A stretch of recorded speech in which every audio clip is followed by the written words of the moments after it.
Assalamualaikum dan selamat pagi kepada Ustaz dan kawan-kawan saya sekalian. Saya Muhammad Afidin Muhammad Khairul. Nombor kad matrik saya adalah 10 di 19S1008. Hari ini saya akan membentangkan tentang pencapaian dalam bidang sains dan teknologi Turki Uthmaniyah, iaitu dalam bidang perubatan. Dalam bidang perubatan Turki Uthmaniyah ini terdapat tiga tokoh penting yang terlibat dalam perkembangan perubatan ini, iaitu Sarafendi Subahcoglu, yang kedua Ishak bin Murad, yang ketiga Muhammad ibnu Mahmud Al-Sahwani. Permulaan sains tabi'in Islam era Uthmaniyah mencapai era kegemilangan semasa pemerintahan Sultan Mahmud kedua, iaitu Sultan Byzantine kedua, sehingga zaman pemerintahan Sultan Murad yang ketiga. Ketika itu era ini dinamakan sebagai era Uthmaniyah klasik.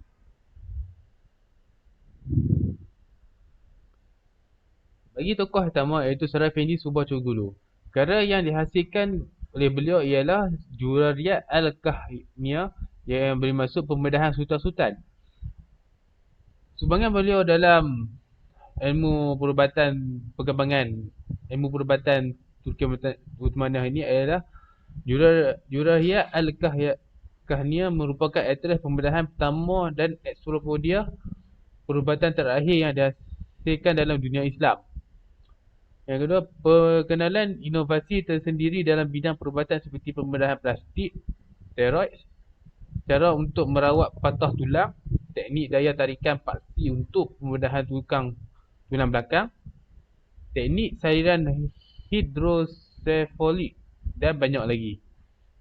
Beliau juga turut memuatkan ilustrasi pertama pakar bedah yang melibatkan pakar bedah wanita yang sedang merawat pesakit perempuan dalam karya beliau tersebut.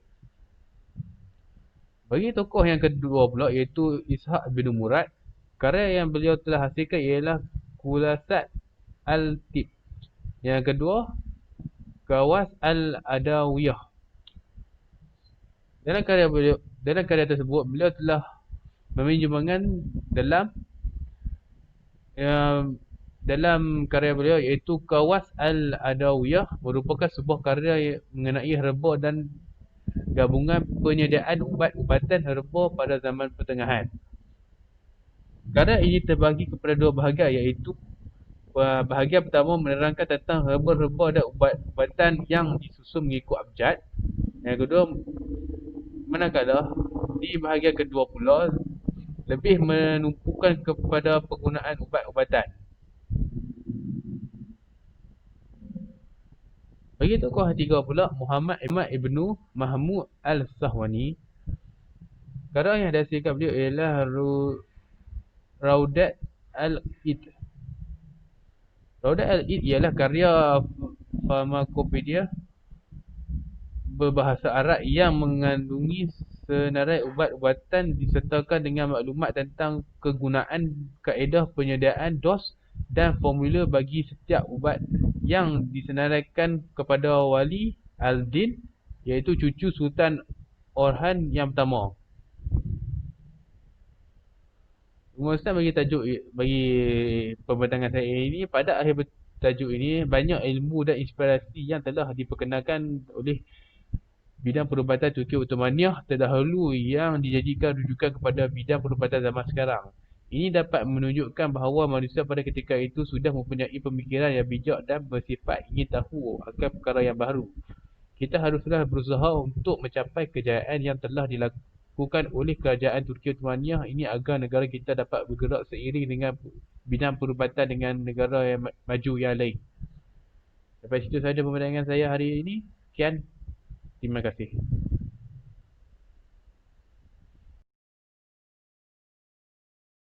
Assalamualaikum. Nama saya Muhammad Faiz bin Muhammad. Nombor kad matrik saya 10 GEE 19F1019. Saya akan membentangkan tentang pencapaian dalam bidang sains dan teknologi zaman Turki Uthmaniyah dari segi bidang geografi. Pierre Reis, iaitu seorang kapten kapal, telah memberi sumbangan penting dalam bidang geografi. Beliau telah melakar sebuah peta berdasarkan pengalaman beliau sebagai seorang pelayar dan menghasilkan sebuah buku Kitab Al-Bahriyah dan dipersembahkan kepada Sultan Sulaiman pada tahun 1525. Dalam buku tersebut, dinyatakan secara terperinci mengenai maklumat pelayaran, astronomi nautika yang berkaitan dengan kedudukan latitud dan longitud dalam pelayaran serta carta yang tepat mengenai kedudukan pelabuhan-pelabuhan dan bandar-bandar utama di kawasan Laut Mediterranean. Seterusnya, peta dunia pertamanya yang dilakar di atas kulit kijang pada tahun 1513 Masihi tersebut ditemui pada tahun 1929 Masihi di Istana Topkapi. Peta tersebut memperincikan tentang pantai barat Afrika dan pantai timur benua Amerika Selatan, tetapi tidak mempunyai sebarang lakaran garis latitud dan longitud. Peta yang dilakar oleh Peirce itu merupakan antara peta terawal yang memasukkan lakaran benua Amerika dan mungkin juga yang pertama memasukkan lakaran benua Antartika. Ia juga dianggap sebagai peta yang paling tepat lakarannya pada kurun ke-16 Masihi. Menurut sarjana moden, pelakaran peta ini ialah berdasarkan kepada peta asli yang dihasilkan oleh Christopher Columbus yang telah hilang. Seterusnya, Saidi Ali Reis dan karyanya berjudul Al-Muhit ditulis ketika beliau berada dalam pembuangan ke Ahmedabad, India pada tahun 1554 Masihi. Dan berdasarkan kepada pengalaman pelayar-pelayar yang pernah belayar di Teluk Parsi dan Laut India dan individu-individu yang pernah mengikut pelayaran Vasco da Gama ke India, dalam karya Al-Muhit diceritakan dengan jelas mengenai lautan dan daratan di sekitar Laut Merah, Laut India dan Teluk Parsi. Karya kedua beliau ialah Mirat al-Mamalik. Penceritaan mengenai pengembaraannya pulang ke wilayah Uthmaniyah, menceritakan keadaan geografi Anatolia dan kawasan-kawasan di Balkan serta menceritakan berlakunya perluasan wilayah oleh Sultan Selim dan Sulaiman I. Sejarah lain iaitu Nasr al-Silahi al-Matraki. Beliau telah menghasilkan Bayan Manazil Safar Iraqian, iaitu sebuah karya huraian geografi terbaik yang menerangkan tentang tempat-tempat yang terdapat sepanjang perjalanan menuju ke Iraq. Sekian, terima kasih.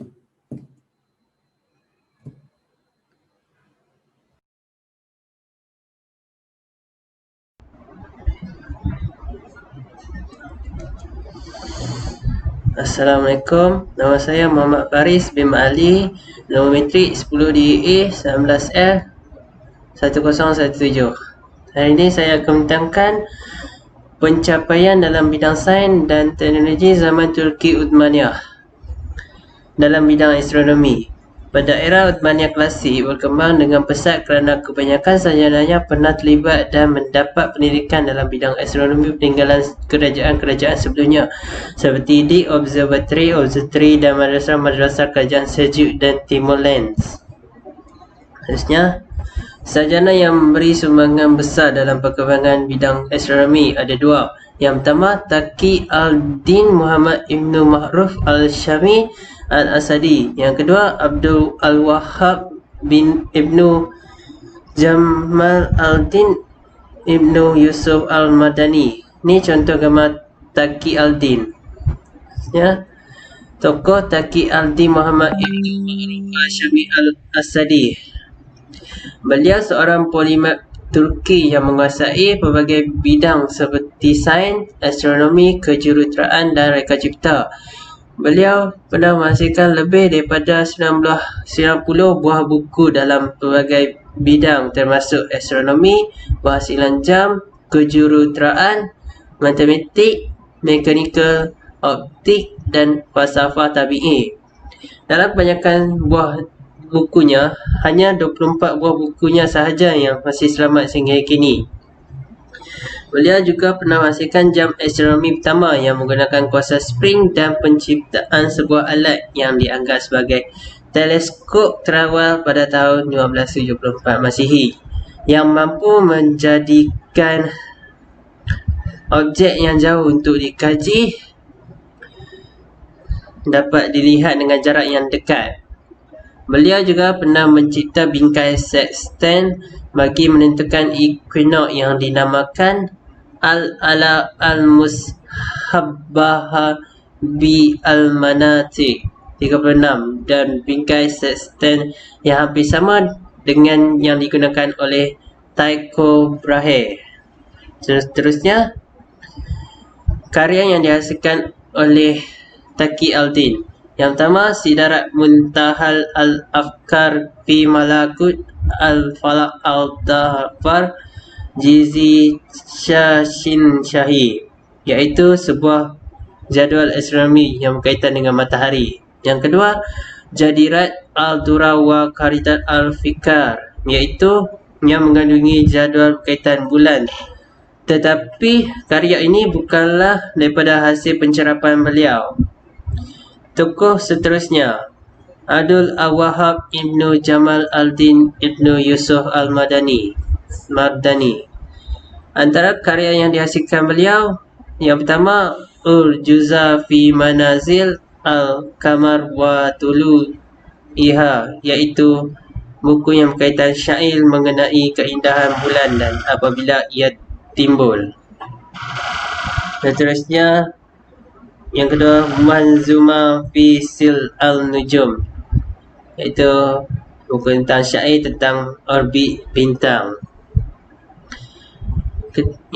Seterusnya, Ahmad Dai pula pernah menterjemah karya bahasa Parsi yang dikarang oleh Nasir al-Din al-Tusi berjudul Sifal fi al-Taqwim, iaitu karya yang mengenai 30 buah bahagian dalam kalender ke dalam bahasa Turki. Itu sahaja daripada saya. Sekian, terima kasih.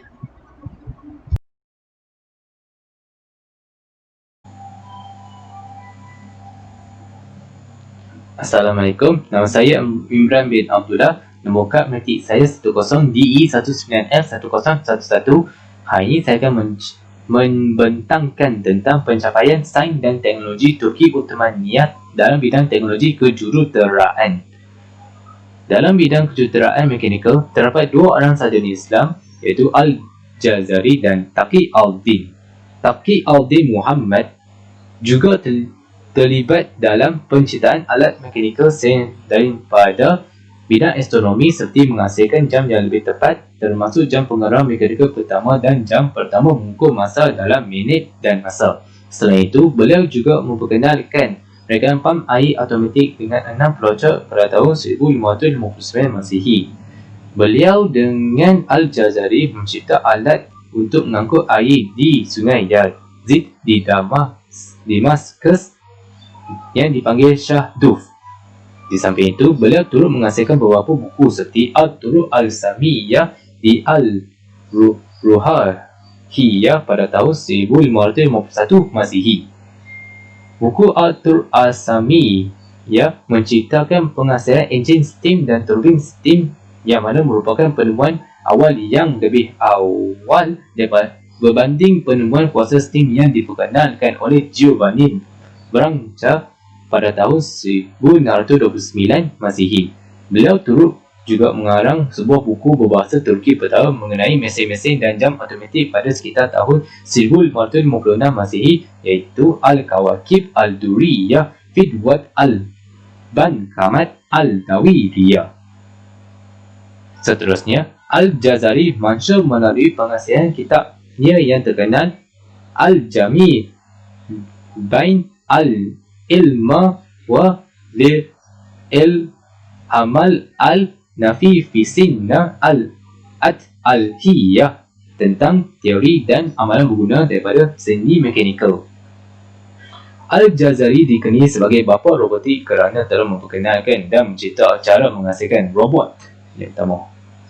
Antara sumbangan Al-Jazari adalah mereka bentuk dan menghasilkan sistem mengangkat barang-barang berat dari kapal ke pelabuhan dan dari pelabuhan ke kapal, mencipta air pancut yang mengeluarkan bunyi yang merdu dan pelbagai, sistem automatik dan istimewa. Tetapi antara sumbangan yang besar dari Al-Jazari ialah mencipta sistem mengempam air dari dalam tanah menggunakan gear untuk disalurkan kepada masjid dan hospital melalui sistem perpaipan. Kesimpulannya, pencapaian kerajaan Turki Ottoman terhadap sains dan teknologi Islam adalah besar dalam kehidupan Islam kita. Jika tidak kerana mereka, kita tidak akan setanding dengan sains dan teknologi orang-orang barat, dan ini menunjukkan orang Islam berpotensi dapat memajukan sains dan teknologi berdasarkan sejarah dalam dan pencapaian tokoh-tokoh Islam yang terdahulu. Sekian, terima kasih.